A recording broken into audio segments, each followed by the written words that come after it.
All right, guys, we are back.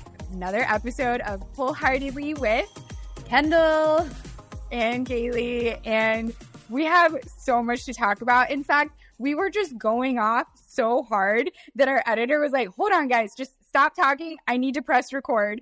And we were like, oh my gosh, we have too much to talk about. So we're going to now share that with you because we have an episode today about narcissism. Something we have both experienced in our lives repeatedly, and it was inspired by Kendall's current real estate agent. So, Kendall, I'm going to let you paint the picture for why we even started talking about this in the first place. Take it away. So first, let me clarify. I'm going to give you the quick version. I am getting out of this relationship. I just don't understand why. Well, I'm trying. It's very difficult when you have someone who is very difficult. I am not in any way, shape, or form a licensed therapist. I've just been to a lot of them, and I've experienced a lot of narcissistic behavior and everything that's happening right now. Ding, ding, ding. If it looks like a duck and it smells like a duck. No, it's not smells like a duck. If it quacks like a duck. What does a duck smell like, Kendall? You know, I don't, no duck has ever let me get close enough to sniff one, but I saved a duck. I saved a little one last year and it didn't smell that great, but it was so cute. Of course you've smelled a duck because you saved him. Have. This is so on point for you.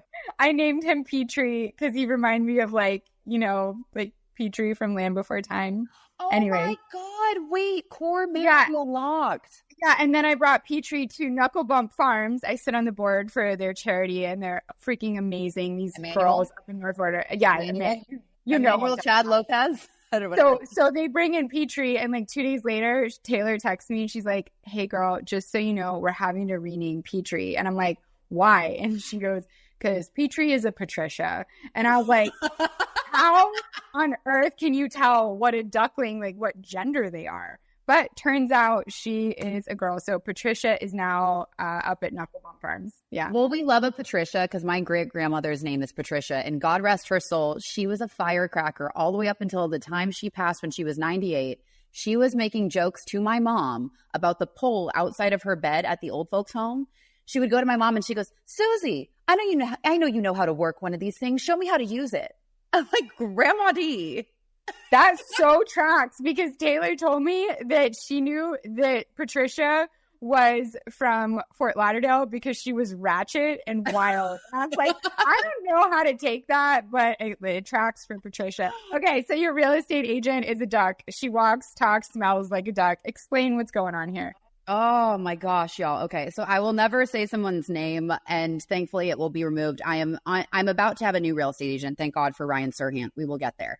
But long story short, I have been wanting to rent my condo in the New York area. So I had this real estate agent. She was recommended to me by someone that I do trust. She has been very helpful to me with my house, with all the leaks and all the crap. It's a lovely contractor. He's a great guy. We love him.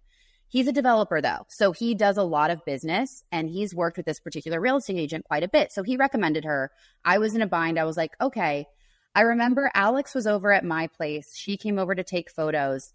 And when she left, and I should have listened to him, he was like, "Yeah, she's a little interesting, babe. I think she's a little off her rocker a bit."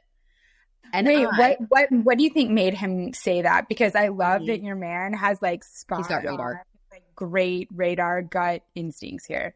Yes. So it was a couple things. One, so he was helping me out with navigating this because he has his real estate license on top of one of the many things he's able to do. But obviously he can't practice real estate in the area that I'm in. So some of the things that she was saying, she wasn't well versed on what she should have been saying, kind of a thing. The way that she was seeing the photos and then the way that she was talking to me and treating us, like even trying to set a time to take the photos of my home to list. She was very aggressive and very almost condescending in how she'd speak. And she kept talking about how she's like the number one real estate. She keeps talking about her credentials. And I'm like, sweetheart, I don't really care. You could be the worst real estate agent in the world. I just need you to get my place rented. It is beautiful. It is fully furnished. It has excess room and private parking and a roof deck that has views for days. Like this thing should be gobbled up off the market immediately, especially because I'm listing it at like a decent price for something that's fully furnished. Anyway, we knew that we were pricing it a little bit higher, but we wanted to see what we could get for the first month or whatever. We've been having to follow up with her. She was supposed to let us know what the marketing plan was, all of this. I started looking up my address or looking up even like doing a search for fully rented or fully furnished condos in the area. It wasn't coming up on anything. Not on Zillow, not on Trulia, not on Apartments, not on Street Easy. I was like, how is this not searchable? I checked again. I'm here in LA now. I checked again yesterday. We have had zero showings, you guys. 0 showings. This is a brand new, gorgeous, beautiful, stunning property. Not one person has come through. She had an open house that we had to ask her to do. We had to remind her.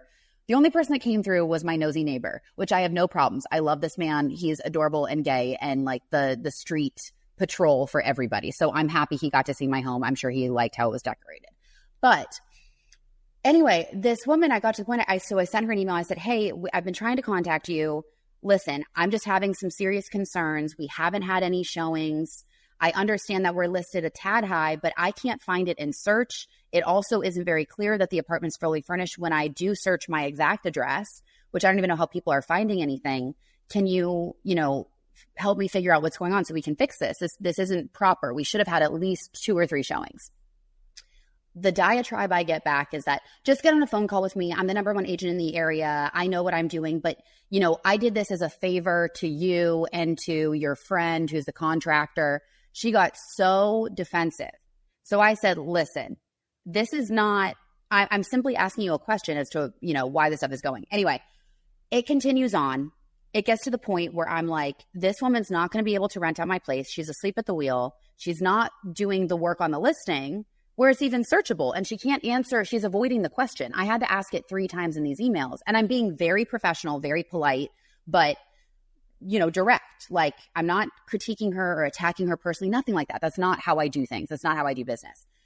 So next thing I know, she's like, well, I need you to call me. And I'm like, well, this is all that I have available because I had a bunch of meetings yesterday, as you know.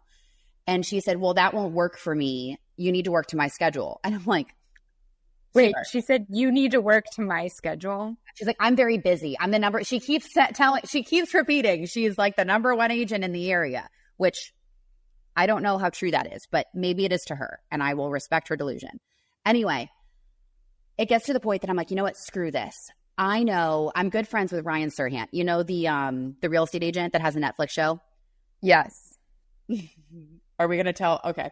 Anyway, I love Ryan Serhant. He is amazing. My mom started watching $1 Million Listing, just talked about how much she liked his work ethic, all of that. So I text him and I'm like, hey, Rye, I'm in a bind. I know you have great agents in this area. I know you guys also do rentals. I need to get out. The agent I have is asleep at the wheel and is really abrasive. Can you help me? I kid you not, Galey, not even 60 seconds later, Ryan texts back. This is how this dude operates. He's such a on top of it badass. He's like, oh my gosh, of course. Give me what's the address? What do you want it to go for? What are you? And so I gave him all the details, all that. Then another minute later, he's like, I'm so sorry. I'm literally in flight. Oh, hi, Alex. He goes, I'm literally in flight to Dubai and the Wi-Fi on this plane is circa 2002, but I'll get right back to you. This man is in flight. He is 40,000 feet in the air, flying to a foreign country, to another continent, and he is responding to me. Meanwhile, my own real estate agent is berating me and not even responding to a normal question about, hey, why haven't we had a showing? I would love, what should we call her? Duck? Ducky? We're going to name her Ducky. We'll call her Ducky. So Ducky, I would love for her to get on the phone with Ryan Serhant and tell him that she's the number 1 agent that gets all the number 1 listings and is the biggest in New York, because he will literally he will put an end to that real quick. Really, it gets better. So I asked her, so I'm going to work with his real estate agent. This guy that works for him is amazing. Already had a call with my assistant. We're getting on that. The only thing is I need to, and I told my current real estate agent, I told Ducky, I was like, listen, I appreciate it, but I think it's best for both of us and to respect your time. I don't want you doing me a favor. Wink, wink. Come on. I was like, I think it's best for the both of us if we part ways. and I had to ask for, there's like a certain like release thing, whatever, like a form to ask for. She then goes like, I'm not going to use the word crazy because I don't like to use that word crazy. She goes hyper aggressive. I'm now in a meeting. I'm sitting in the lobby at Netflix.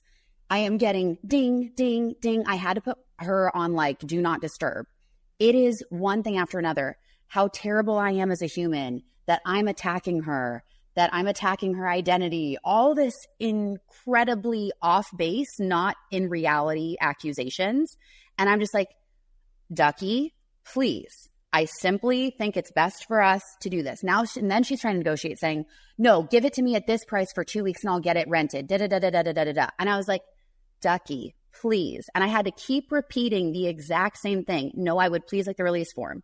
Then she's saying that I owe her marketing money for what she's marketed on the property. Like that I owe her $1,000. I'm like, sweetheart, first off, you definitely didn't do $1,000 worth of marketing. And if you did, bless your heart, because it garnered 0 leads, 0 people walking through my home. The fact that we feel safe enough to share this story on the pod, because we know nobody's going to be able to find her, because we can't even find the listing anywhere. No. And we know the address.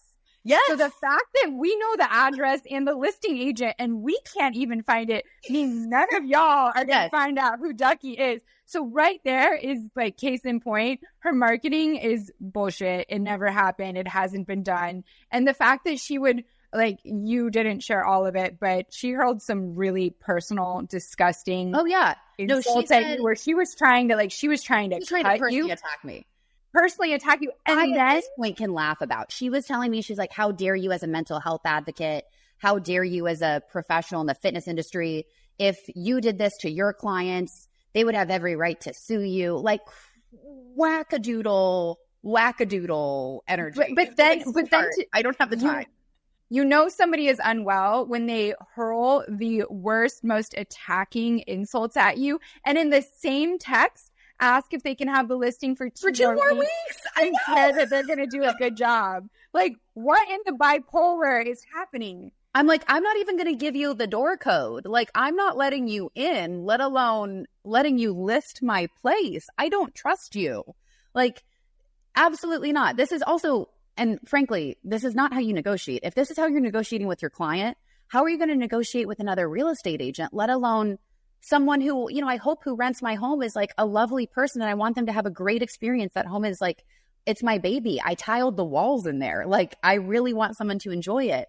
So I don't want them to have a bad experience either. So anyway, long story short, Ryan Serhant is a badass and I love him and he is helping me out. So we're going to figure this out. But I spent half of yesterday between all these awesome, wonderful meetings in beautiful Los Angeles, like dealing with these wackadoodle, aggressive, just like off base, out of reality. And I'll tell you a tactic that I've learned, and the reason why I'm bringing this up, when you're dealing with someone who can have tendencies that might lead towards narcissism, what they like to do when they don't get their way is they do exactly that. They implode at you, they hurl every insult at you, and then they gaslight. So they'll turn around the things that they're doing and claim that you're doing it. Like, she got on the phone with Alex and hung up on him, screaming at him, which that made me mad, but he's a grown man. He handles things very well. He's so calm and so measured. But what's interesting is that kind of behavior, the only way you can deal with it is to go what I like to call, and I've learned this from psychology, thank you, you go gray rock. So when you're a gray rocks have no emotions, no feeling, no descriptors, nothing. You simply just state fact. Wait, so where like in this story, where are we now? The Greek mythology of Ducky and the Gray Rock. Like, where are we? Who's winning? How does this story end? Well, the listing was removed and then was put back up, but without photos, but isn't active. I don't know. And I still haven't received the form that we both need to sign that I've asked for. So if I don't get that by the end, maybe in the next few hours before I have another meeting, unfortunately, I'm just going to have to call my lawyer that I have on retainer and be like, hey, can you just send a message, please? And just be like, hey, please complete this form. Thank you so much. Best to you.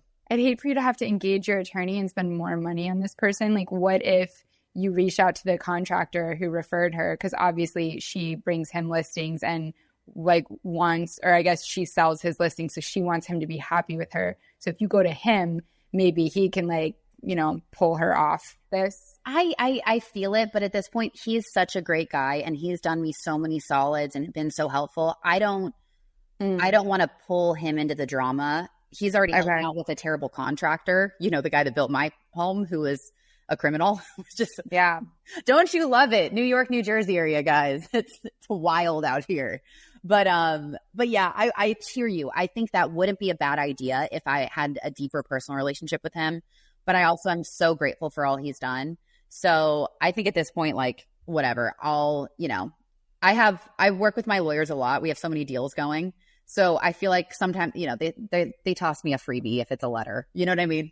God bless them. They're great. So yeah, hopefully, you know, all that can be handled. And then I have a wonderful new agent that will be coming on who is clear-minded and cogent and kind and he works for Ryan Serhant. So I feel safe with him. Gotta love Serhant. Yeah, I definitely had a major crush on that man years ago before he got a girlfriend and then engaged and then married. But yeah, he's like, that would be my type. The fact that he would respond right away, like, that is me. Yes. I will respond on a flight to Dubai, even with crappy cell service, because I will not be able to take a nap on the plane if I think that there's something in my inbox or on my DM or whatever. So yeah. Should I ask Ryan, like, if he knows people? If he has a twin? Yeah. If he has a twin brother. Ryan, do you have a twin? Hey, Serhant, do you have a twin? A single twin. Yeah, that'd be great. I'm literally, okay, I have to hit him up and be like, hey, okay, I'm set, I'm solid, but one of my girlfriends, do you know anybody? You know I'm wing grilling you hard. I can't wait. I'm going to find you the next one. We'll see. We've got a podcast where we can talk about it. So, like, even if I don't want to go on a date, a first date or a blind date or whatever, I'm going to be like, you know what? I'm doing it for the pod, because at least we'll have something to talk about, you know? Even if I'm not ready, I'm doing it for the pod. Like, I will take one for this team. Yeah, you're not doing it for the plot. You're doing it for the pod. You're doing it for all of us. Because many of us, I'm sacrificing Saturday nights to entertain you guys. You're welcome.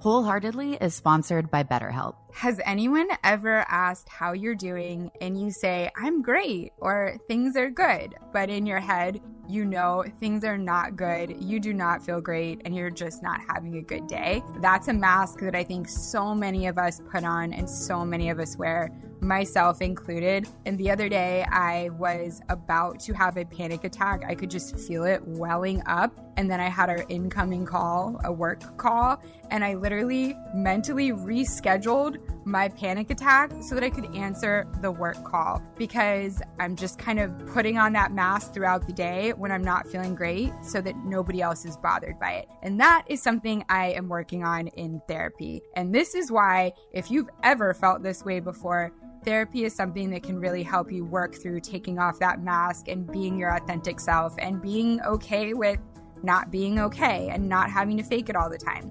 So if you're thinking about starting therapy, I highly recommend you give BetterHelp a try. It's entirely online. It's designed to be convenient and flexible because it's suited to your schedule. All you have to do, like I did, is just fill out a brief questionnaire to get matched with a licensed therapist, and you can switch therapists at any time for no additional charge. So take off the mask with BetterHelp. Visit betterhelp.com/whole today to get 10% off your first month. That's BetterHelp, HELP.com/whole,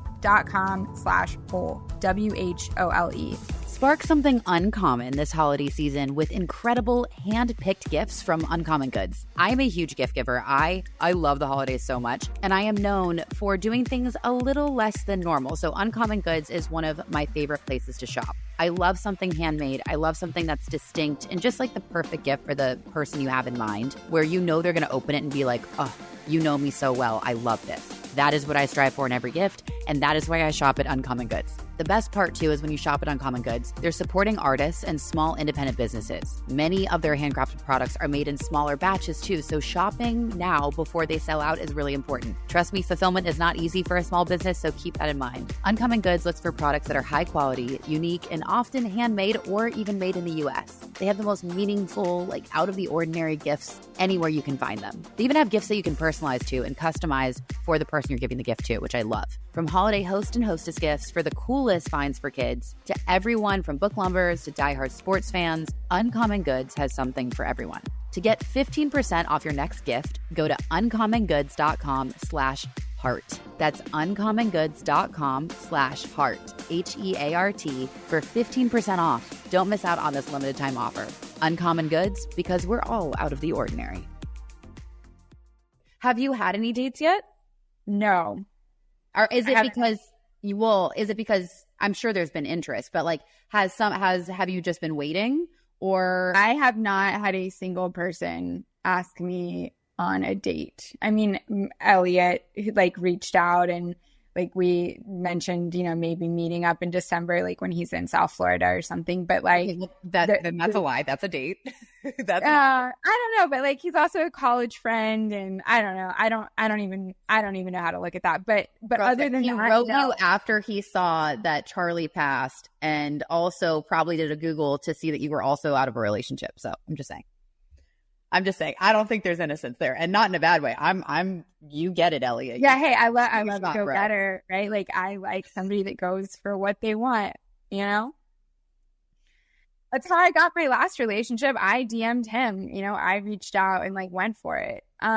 So this is very on the nose for what we wanted to talk about today, which is kind of spotting a narcissist and then kind of how to deal with a narcissist. A lot of us have them in a scenario in our daily life that we can't really kick it, right? Because it's somebody you work with or a neighbor who you have to see every day when you're walking your dog. Or it could be family. Or family, right? or it could be your partner, which I've been in that in the past. So that is a real thing. And I think I did some research on this because I was like, okay, narcissist, is it environmental or is it genetic? And I'm trying to figure out, you know, where does it come from? And apparently it can come from both. Yes. So you can be turned into a narcissist, but you can also be born with the gene for it. I've seen both. Yeah. And it's not even so much the gene. It's more like it was saying it's personality traits that are consistent in your genealogy.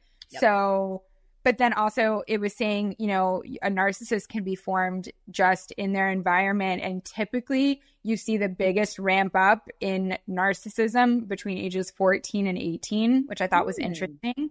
And then it dips a little bit between 18 and 23, and then it kind of plateaus. So that's interesting to me because that means you have what you have learned up until you're 14 to 18 is kind of what is shaping, if you're an environmentally based narcissist, that those years are actually what shaped it. It's not like how you were in college or how you were in your career, you know, in your 30s. Like it was actually your youth. And it was saying that parents that are like overly obsessed with their children and overly complimentary, and just very much like, you know, making their achievements so much grander than they actually are in their mind. And then also abusive parents or parents that are neglectful, because then the child, I guess, starts to come up with their own superpowers that they their own alter ego to survive and compensate for what they're not getting, their lack of attention or lack of appreciation or acknowledgement even. And so basically either way you swing on that pendulum of parenting, if you're in either of the extremes, you have a chance of creating like narcissistic traits in your child, which is so interesting. I think that's so valid though, because when I think about, I was in a relationship in the past, the one before Alex, I think people, especially who index as very helpful, very empathic, very giving, that is the narcissist, like sweet nectar. They love givers. And so they find them because it's essentially supply. It's narcissistic supply, is somebody who will buy into how they operate, make themselves prostrate themselves, make themselves feel bad. They're malleable. Yeah, exactly. Yeah. And that's where people-pleasing behavior is like total nectar for a narcissist, because they can manipulate that. Because they're like, oh, they'll never leave me because they just want my approval, which is what I was in a relationship like that. And I very much was people-pleasing. Yep. And that's where I kind of fell into that before I learned some boundaries, because I was in a tough relationship and had to learn. But yes, this guy that I was with, I think it was definitely environmentally formed, because he was the golden child of the family.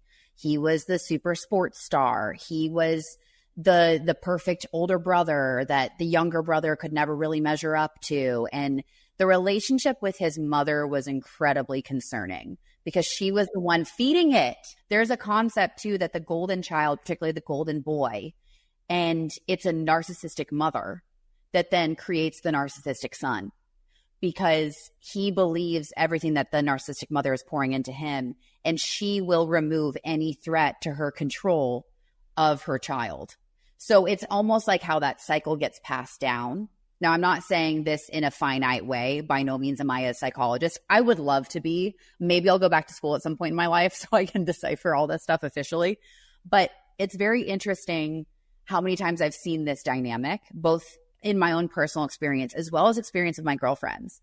I've heard a lot of this. I think a lot of people listening to, there's that ideology about like the evil mother-in-law.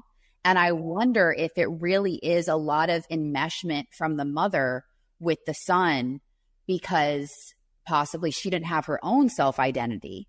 And so she created her second persona through her son's success or his presence. And so when another woman comes into play, meaning like the son has a relationship and one day will have his own family, the son is put in the middle, but the mother has been grooming him this entire time to where, oh, I always have to side with mom.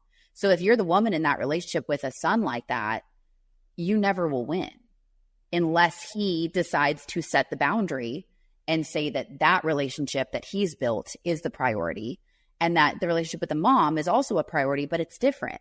It's not the same thing. I hate to be Debbie Downer here, but I feel like you cannot win in that scenario. Even if he has the conversation with you and with her and makes you the priority, but also make sure she knows like she's still his mom and like his like she's still, even if she's swallowing it, she hates you. Yeah, of course. Yep. And so I'm reading up on this, and then I'm like, okay, so is there a solution here? Like, is there a cure for NPD, narcissistic personality disorder? And it said that there is no known cure. Great. No known cure, but that the best thing you can do to try and improve a person with NPD is talk therapy. And that the only thing that in talk therapy can help, and I kid you not, like verbatim, this is what it said, is to work on increasing their poor self-esteem. Yes, because that is where it's rooted from. That's very, very true. It's an inflated sense of self.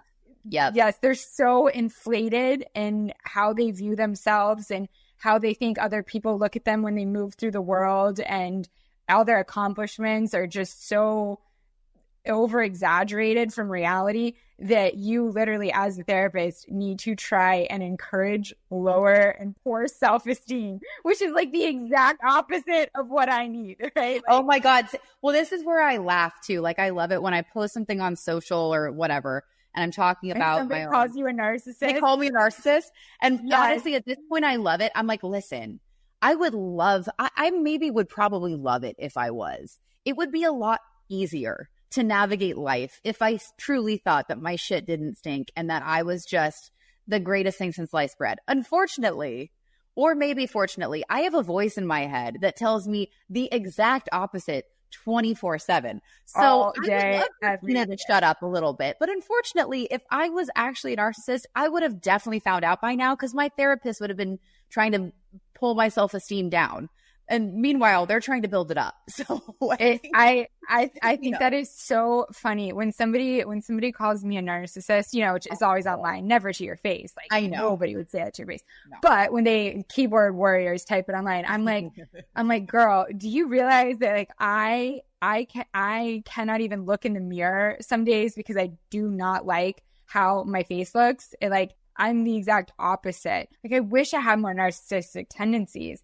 But it's interesting. Do you know where the term narcissism comes from? I actually don't. Okay, wait, hold on. Let me think. So I'm thinking narc, like in middle school, high school, when they were the cops that were undercover, right? And they were spying for like contraband on campus. You're getting too in the weeds here because it's not actually like, it's just somebody's name, but it is from Greek mythology. Oh, it's a character from Greek mythology? Yes.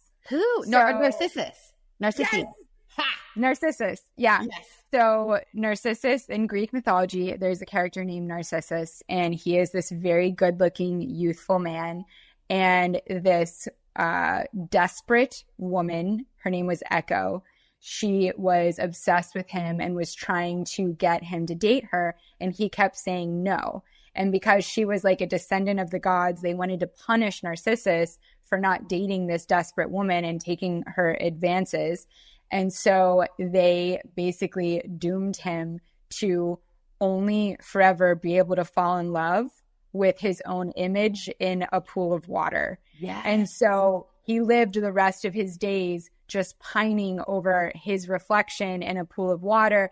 And because he could never consummate that love, he eventually died there and just became a flower. And that's the story of Narcissus, and that's where narcissism comes from. Wow. I kind of have chills, but I'm also like, damn, I kind of relate to Echo a little bit. Like, that was pre unhealed Kenny. Like, ooh. So, I mean, it's Greek mythology. You can thank them for writing it, but I remember the story because I knew it was like something with the mirror, and I there was an image I have in my brain of him being bent over a pool. So it's all based off of a character of Narcissus who he was turning down her advances. He just was doomed to fall in love with only himself. And I think that is kind of present day the plight of narcissists, right? Is that as much as they want to be in a relationship or want to have love or family or whatever, they're never going to love anybody more than they love themselves. They're going to love hearing themselves talk more than somebody else. They're going to love like when they look good in a picture more than anybody else. They're going to love when they're achieving more than anybody else, which is why if you are in a relationship and you are a high achieving person or you have any sort of limelight on you, it is very difficult for a narcissist to handle it because they need to be, like to your point, they need to be fed. They need to be fed. But what I have found is that if, like, I think one of the most dangerous types of people that you can interact with is an extremely high IQ narcissist.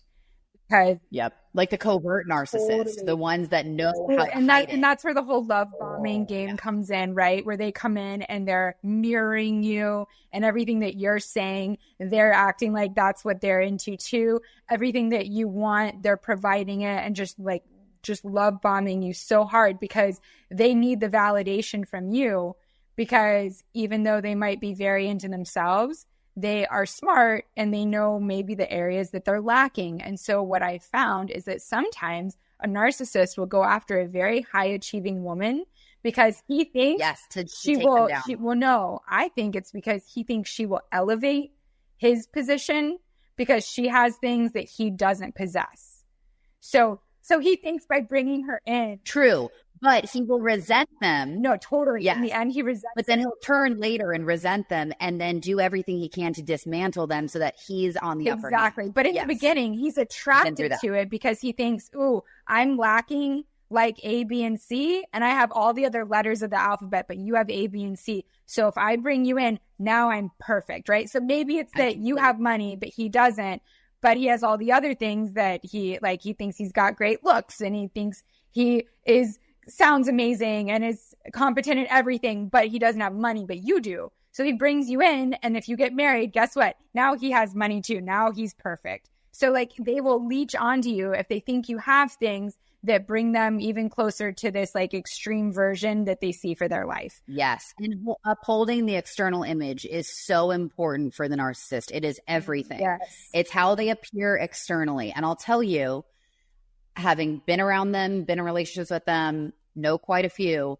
It's very interesting. And I feel for people that are in relationships with them, especially because they are two separate people. They are a person, external facing, and they are literally polar opposite behind the scenes. And then if you try to describe some of your experiences to those around the narcissist, nobody like the believes narcissist friend, nobody believes you. It's the irritating, frustrating, isolating experience. And that's how they're able to get away with it, because they do isolate you. So first they love bomb you. Then they start to nitpick and slowly start to, it's almost like Jenga. They go for some of those really important structural bricks until you get very fragile, but not to the point you fall, but just to the point that they know which brick to pull. So they'll dangle it and hold you there. And that's a form of manipulation. So then they break you down, and then they isolate you from the people that are telling you otherwise. So if you have friends or family that are saying, hey, I don't know, really, I'm a little bit concerned, or I haven't seen you a lot. All of a sudden, when they'll usurp your world, they're like an eclipse. They will literally infiltrate and take over the relationships that you have, the hobbies that you have. Your self-identity becomes so enmeshed with theirs, because essentially they're taking over. It's like a parasite. Yeah. They're taking over your person, and they're taking the nutrients that they want from you, the talents, the skills, whatever, and then they're leaving you a shell. I had a therapist tell me that once. She's like, if you stay in this relationship, you will literally be walking out on your belly because you would have given both arms and both legs. And I was like, damn. I think you'd be rolling out on your belly, but yeah, totally. That's it. Okay, touche. Yes. I would be marbling down the road, rolling like a little weevil. Toast torso. So this is all so true. And this is where the intelligent narcissist is so freaking scary, because they have weaponry on them that you don't even see coming. The hard part is that it's very easy when you're a loving, giving person, and at the time, probably more people pleasing. I know I was when I was in the relationship with a person who was very narcissistic. And I truly gave the benefit of the doubt to the point that it was delusional.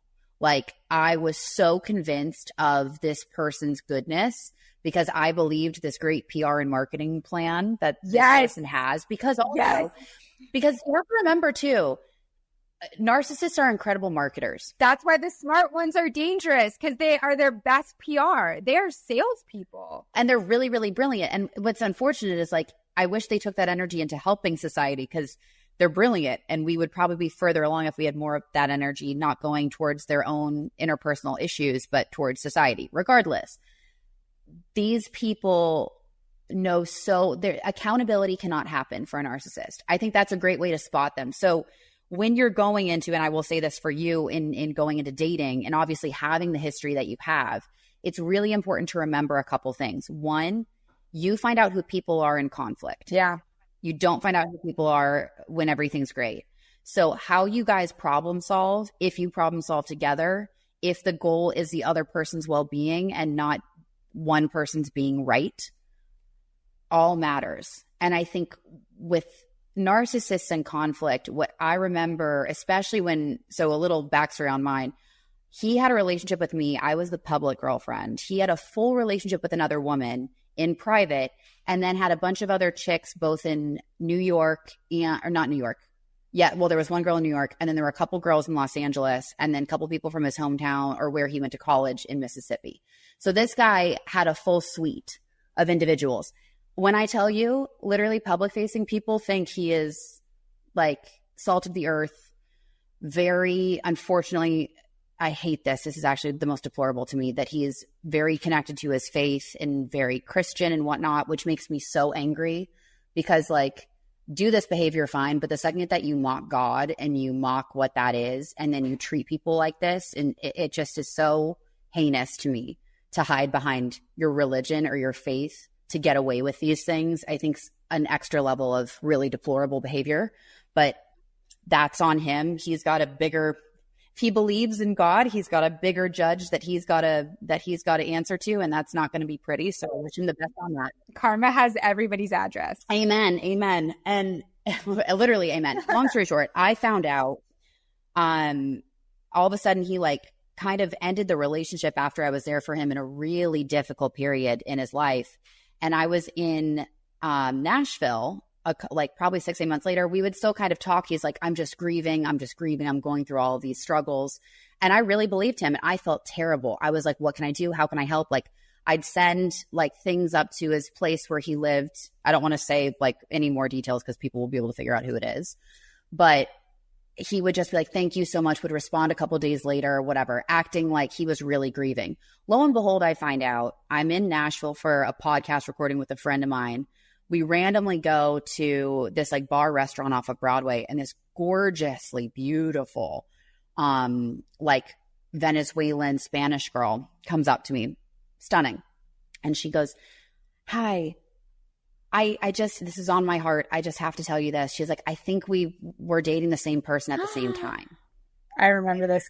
And we're by one of his places in Nashville. And I'm like, oh gosh. I was like, just tell me the name. I don't want to guess. Just tell me who. And she said his name. And I went, ah. And she goes, I just saw you. She goes, there was a Polaroid photo of the two of you that he had hidden underneath like an Xbox or something in his house. That was from, we spent 4th of July together. And I guess he still kept the photo, idiot.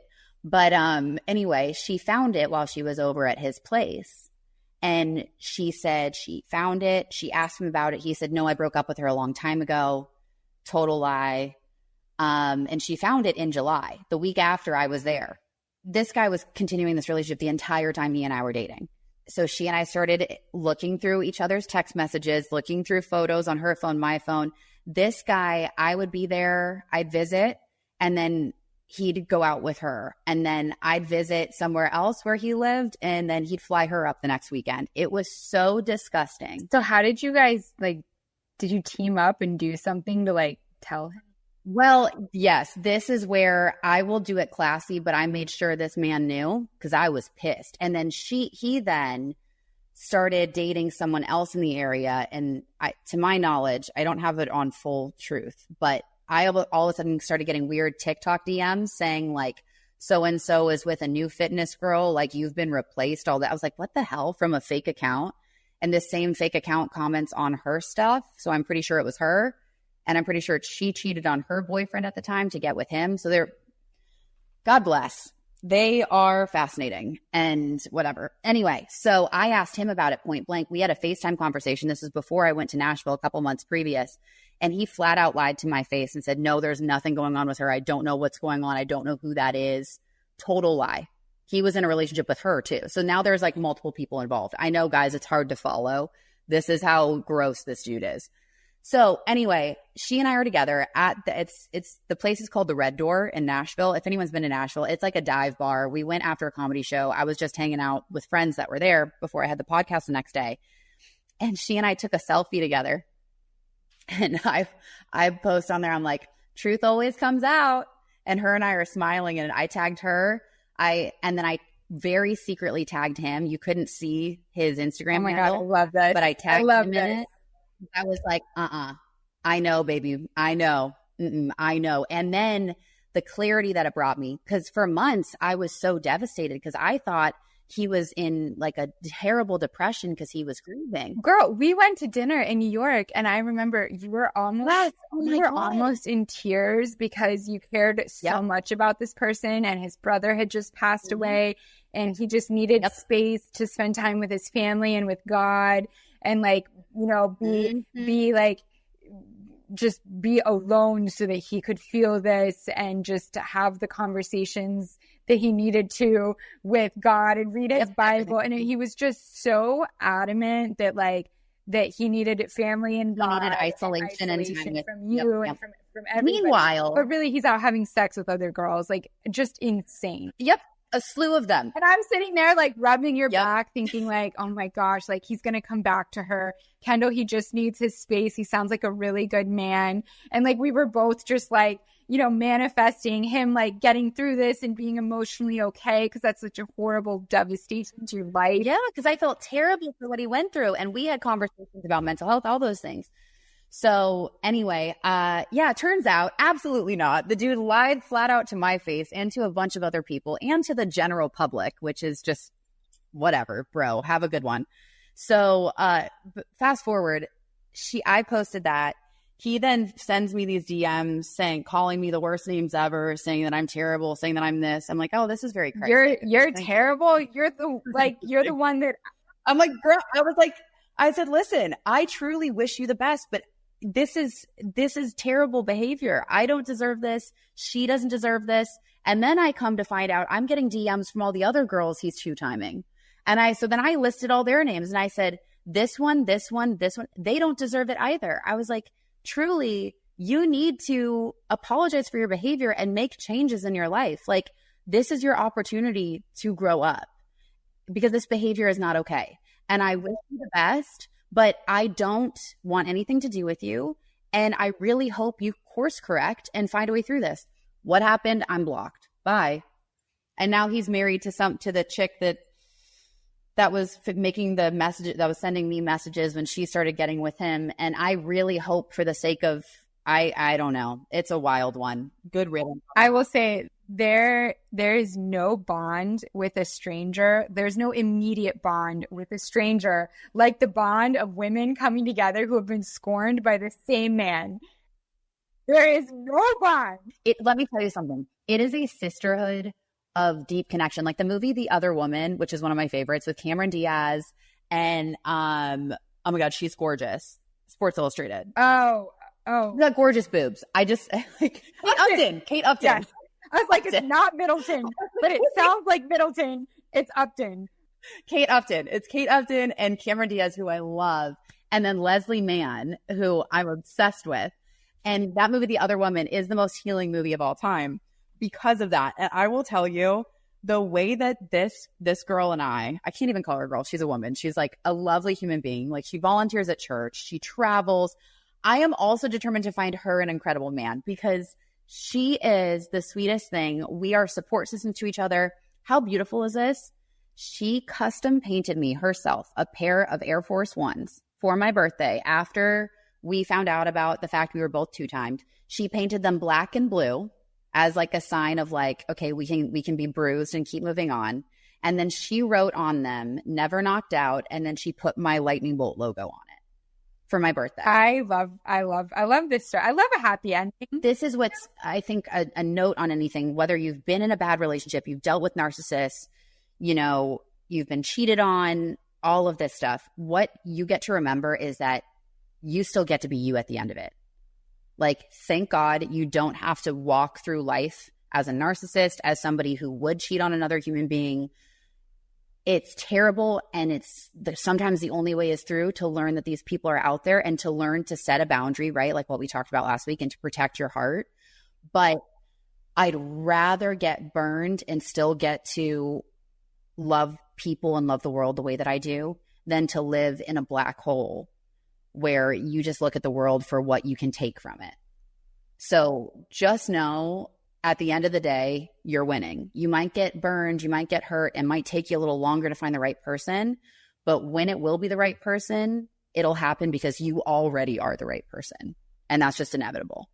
I feel like this is such an overused term, and people throw around the word narcissism left and right. And somebody can have, I think all of us have some narcissistic traits. We all have narcissistic right? tendencies. Like, we all have like little traits here and there. Like, you might walk by a mirror and like look twice and like, does that make you a narcissist? No. Do you think you look good and you want to look at yourself? Sure. Like, that's okay. I think that's fine. But when you are with somebody with these traits, I guess my question to you, Kendall, is like, how do you spot somebody that you think is like an unhealthy level of narcissism early on? Because I'm about to be in these streets going on these dates, and I don't want to get caught in the same situation again. It's more of a quiet noticing, because anything a narcissist is going to give you is going to be textbook what you want.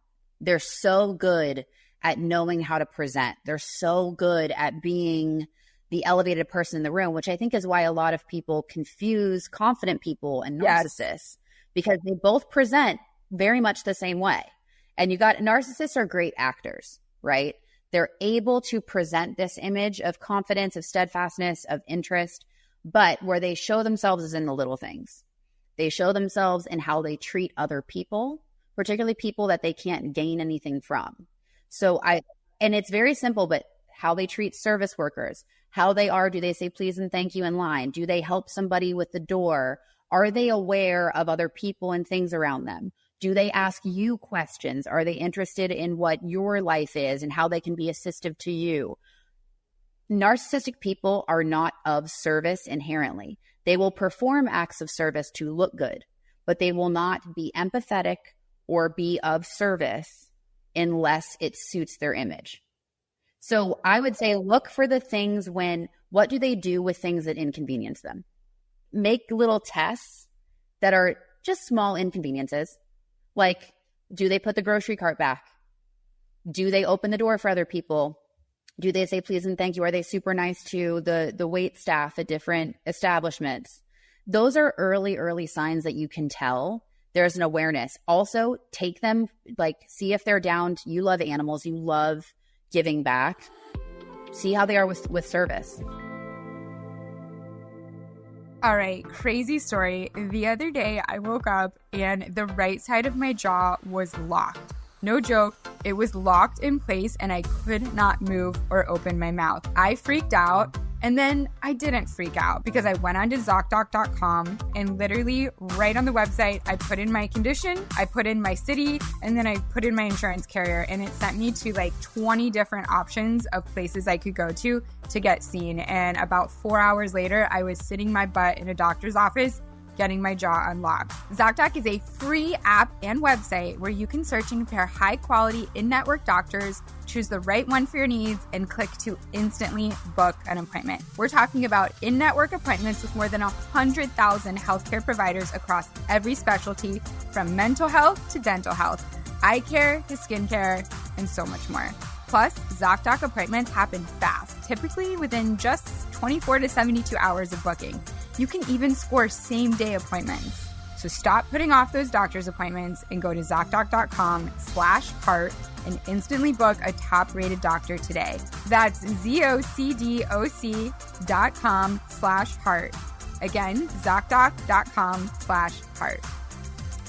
As you all know, good taste is easy to spot, but hard to pin down. You know it when you see it, though, and in today's culture, there is no greater signifier than your taste than the car that you drive. You want something sophisticated, but not stodgy. You want it daring, yet classic. Approachable, but with an air of opulence, and that's where the Range Rover Evoque comes in. I have been spending some time in Los Angeles, and let me tell you, the Evoque fits the vibes. It fits the aesthetic. It is definitely has taste, but it's still sporty. It can do it all, and it does it perfectly. The Range Rover Evoque is an elegant SUV where sophisticated design, advanced technology, and premium materials meet. It has a new dimension of refinement and luxury. Clean lines, sumptuous materials, and advanced technology come together in the Range Rover Evoque. It's sophisticated, it's charismatic. The Range Rover Evoque elevates every single drive. What's cool about it is that the Range Rover Evoque, its exterior has a quietly bold expression of Range Rover DNA. Features like a floating roof, continuous waistline, and three-dimensional grille give the Range Rover Evoque its captivating character. The Range Rover Evoque is charisma in motion, a vehicle that elevates every journey and makes a statement wherever it goes. Build your Range Rover Evoque at LandRoverUSA.com.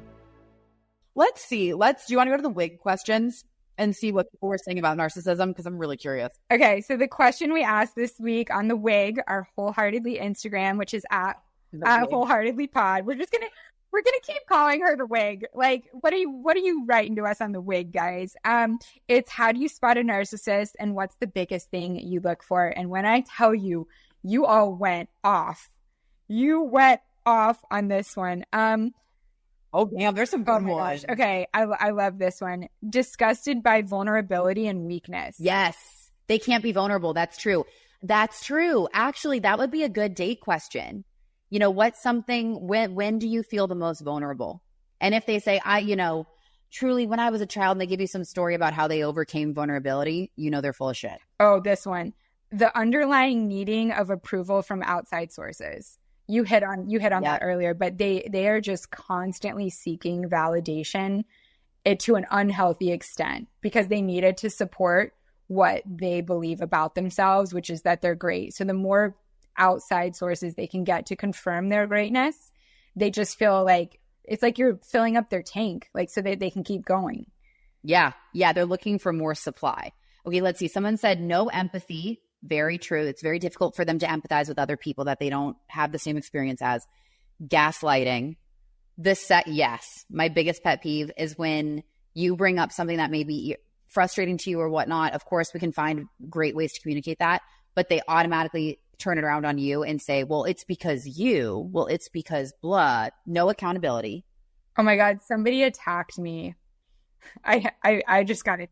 Oh, and wait, where? Let me see. They wrote how do you spot a narcissist? They wrote usually yoga pants, Uggs, and a baseball cap. Okay, where are they? I want to look at this person's face. Oh, this one's funny. I can send you my ex-husband's picture if that helps. Honestly, imagine there's like a narcissist anonymous. Like it's just like a book. You know, they have like, I think there's websites or apps where women go in and put up photos of guys that they've dated who are dating multiple people. Yeah. And then you can all go in and like converse. And like, again, there's nothing like being able to like come with a woman who's been scorned by a fellow narcissist, like the same one that you've been dealing with. I love this one. Every comment is about something they did and nothing is lucky, but any failure is unlucky. Ooh, that's very true. That's okay. Okay, guys, here's another question I think Galey needs to ask on some of these. Honestly, and I should be asking too in starting some business relationships. Like there's the business I told you about that we're starting up, and it's really important to find the right, partner and things. And I think it's very important for people to share their failures. Like, and what did they learn from their failures? And if they can't claim that they failed at anything, one, you're lying. Two, that's the greatest teacher. You should be proud of those things that didn't work out and what you learned from them. They're such a testament to like how you've evolved as a human being. So yes, you should ask somebody what their greatest failure was. If they give you a corporate response like, oh, my greatest failure is that I tried too hard. Like, get out of here. Get out. My biggest problem in my relationship is I'm a perfectionist and I just wanted everything to be perfect for them all of the time. Like, get out of here with that. That is not real. Tell me what actually sucks about you. Cause like, there's a lot of sucky things about me and I'm ready to like spill all the jelly beans, but like, you gotta spill yours too. Yes. Amen to that. I feel you. Constantly using your words against you. Showers you with attention and compliments 24/7. I think that's what's hard for women, right? In particular. And I can speak obviously as a woman because that's the only experience that I know. But it's knowing the difference. And I think it's just kind of time. I hate to call it time in the saddle, but I think it's like time and getting to know yourself and whatnot. But the difference between a true compliment and between someone who is honoring you and respecting you and saying lovely things versus someone who is complimenting for a response. But I think it is something that you can discern as time goes on, right? Like flattery doesn't do shit for me at all. But someone telling me how they truly feel, you can sense the difference in how that's communicated. Hold on. I need to call you out. Yep. You just said flattery doesn't do shit for me. But when we talked about our love languages, we both said words of affirmation. Okay, I'm with you on that. But I think it's, let me be specific. It's flattery about, I don't know if it's flattery though. I think it's true feedback, like words of affirmation being like, I see how hard you're working, or you did a great job on this. I think when it's tied to effort or tied to energy. So maybe that still could be flattery. But if someone's like, oh my God, you're so pretty, or I love this, or I love that. Like, I think it's about the context. If you're on a first date with a guy and he's just like, oh my gosh, you are amazing. And you're like, we haven't even ordered yet. Like, you don't know anything about me at all. So those words actually do nothing for me. But if he's like, you look so beautiful, like, even if it's our first date and he just saw me, I feel like he could mean that because he's just now seeing me for the first time. So like, that's more believable. So I think it's in context. That's true. I think it's all of it too is like I hate to say it, but it's an instinct thing. I think it's an energy of like being able to know or feel the genuine connection versus not. And it's tough because these narcissists can be really convincing. So here is one of my favorite tests that I usually do it with my team. So like, I'll bring the guy out, like once we start, like we've gone on a few dates and like things are looking good, I'll bring him out to dinner or lunch with my whole team, my install team. Cause these are like my best friends, and these people go so hard. Like they do not shy away. So like, Jay would like pepper him with the hardest questions. I can already see actually, Ashley goes really hard. So for example, this happened one time and I brought a guy to like a team dinner and Ashley leans in and she's like, so what is it that like really, why do you like Galey? Like what attracts you to Galey?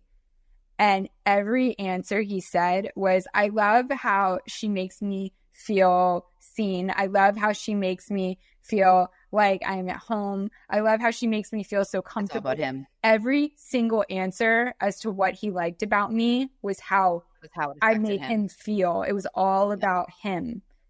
And she was looking at me like the side of her eye with every single answer. And she was looking at me like, Galey, he is not passing this test. Like, no. Wait, do I know who this is? Yes. Wait, we talked about, oh, really? Yeah. I just wrote it on a piece of paper and showed it to her. That's what just happened. Secrets out, Galey. Guess what? It's a YouTube episode. Shit! No. And then another thing that I noticed, which is my other, like on the last pod, I said my biggest ick is somebody that's really inefficient. I just cannot, maybe it's my CDO, I cannot handle people who are inefficient, but especially in a relationship. You never live with me. But my second, this is why we've done so well, like New York and Florida. That's why we're better apart. My second biggest ick is a one-upper. So every time, like I was in a relationship with somebody where every single time, like I'm a busy person. I am like in a week and a half here, I'm launching Rugline. A week after that, launching Wallpaper, like launching all of these things. I'm writing a book. I'm losing my mind here. And I'm in meetings all day long, proofing things, writing things.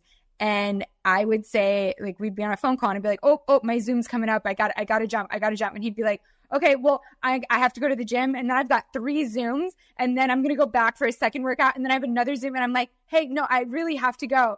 And it was like, he like needed to one up every single thing I was doing that sounded important or big. He needed to like be doing it, but 10 times more than me. And he would not let me get off the phone without him making sure I knew that he had more important things to do and that he had to go too. They couldn't just be me needing to go. I worked with someone not too long ago who, let me tell you, it was a topic of conversation between some other coworkers and I about it because it got to the point of being comical. Yeah. Because I almost felt bad because I was like, sweetheart, like, it's okay. Like, this is not a competition. I know, you're amazing. And I'm like, thank you. And I'm like, I will literally tell you how proud I am of you and how amazing it is what you're doing. And I'm so happy I'm truly happy for you. But shut up. Literally, to take something and make it about you when literally someone is getting their well-deserved flowers and it's like the first time they're getting something like this, just shut up. Just like let them have their flowers. Like give them the spotlight. Let them have the mic for 2 seconds and then you can have it back. You have it all the time.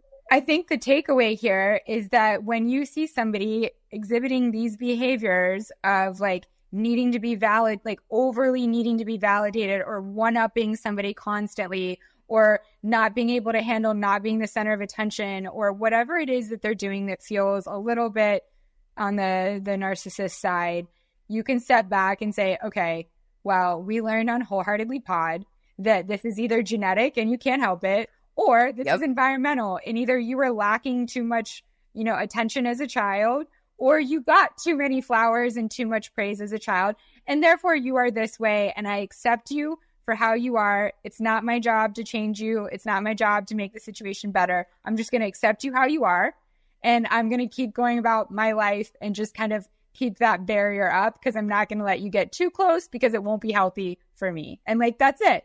Yep. And if they get to a point where you set your boundaries, you understand that their scope is only within their sandbox. They cannot come to where you are and your understanding is. So you operate within their sandbox and then you leave it and you leave it be. And if they try to attack you or do anything, you remember gray rock, calm, collected, no emotion, facts, and exit stage left. So I think the song title should be Man in the Mirror. Ooh, I'm looking for the man in the mirror. Yes. Okay. I feel good about that one. And what are you working on this week? And I'll do mine and then we'll go. Honestly, what I'm working on this week is motoring through.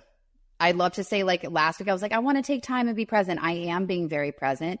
But at this moment, there's times, especially when you're building your own business, where it just has to operate at a crazy clip. And that's just what's being asked of you. And it's kind of surrendering into the nutsness of the constant churn of it. So I'm going to focus on just, this is a little bit wild this week. I'm announcing so many big things next week. So it's just like, all right, it's the lead up. This is how it goes. We're going to keep rolling with it and we're going to find the joy in the chaos. I like it. I like it. And I am taking our advice from last week's pod where we're going through and just recommending just cleaning out one drawer or one closet or something. I've got my eye on my garage because it's filled with construction materials. And I'm just going to get in there and I'm going to organize that shit. And I'm going to make it so that when I come home and the garage door goes up, I don't get immediate anxiety because there's just crap everywhere. So I'm tackling my garage this week. And thank you guys so much for being here. And hopefully we are all just a little bit more savvy in spotting narcissistic behaviors and knowing how to handle them and not be, frustrated by them because as we learned, there's not really a cure for it. So we just have to accept it. And you're going to run into it. So you best educate yourself. Yeah.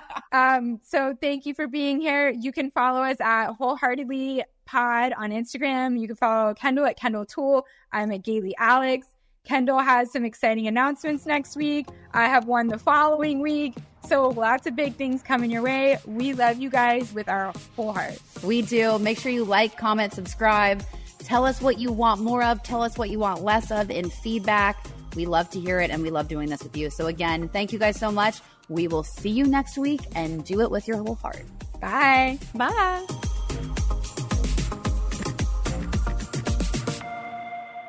Hi, I'm Lauren. And I'm Chandler. And we're the hosts of Pop Apologist Podcast, a weekly podcast devoted to celebrity gossip, Hollywood deep dives, Real Housewives drama, and anything and everything Taylor Swift.